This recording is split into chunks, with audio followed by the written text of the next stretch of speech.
So here's the cube tacked out.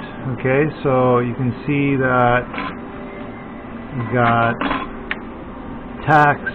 Okay, 1, 2, 3, 4, 2 tacks on each side. They're placed in from the edge. Okay, all around, and the cube is all set. I'm using a small magnet back here. Okay, these are very useful. So swivel magnet, swivel pad magnet to position things anywhere you want to. Okay, and now this is stainless. So you go, how is this magnetic? Well, remember, this is on top of a metal table, so the stainless is thin enough that the magnet can grab through it. Okay, when you're working stainless, you have to remember that it is non-magnetic, so all the fun stuff you can do with magnets does not apply. So a lot of times it's going to require you to think a little differently about how you jig and hold things.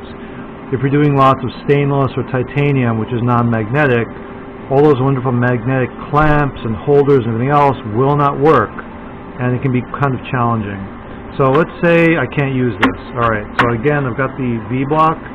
I can place it here, and I can rotate my piece so that every time I'm welding, I can have my corner in a nice I guess this would be a 1G position, 1G straight down.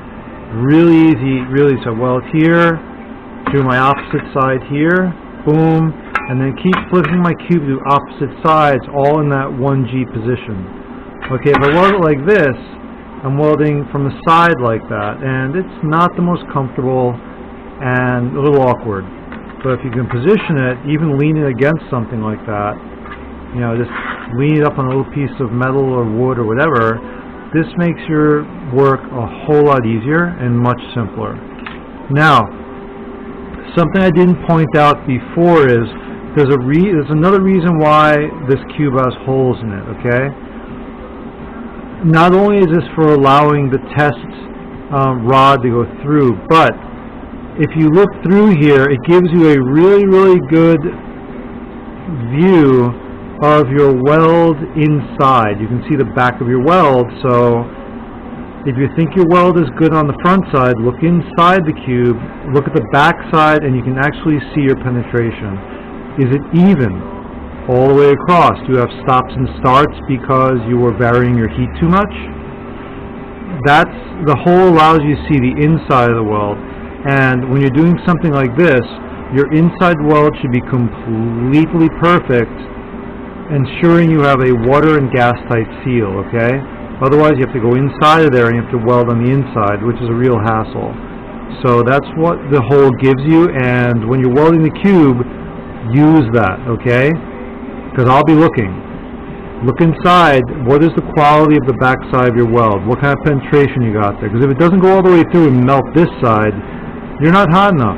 It may look good on the outside, but let's say we pressurize this thing. Let's say it was a solid cube with a gas fitting on the top and we pressurized it. Boom! It's going to leak. No good. It's going to back break.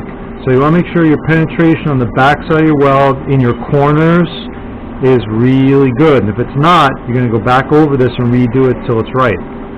Okay, hope this helps. So now next step is we'll be moving on to the dodecahedron, the big one.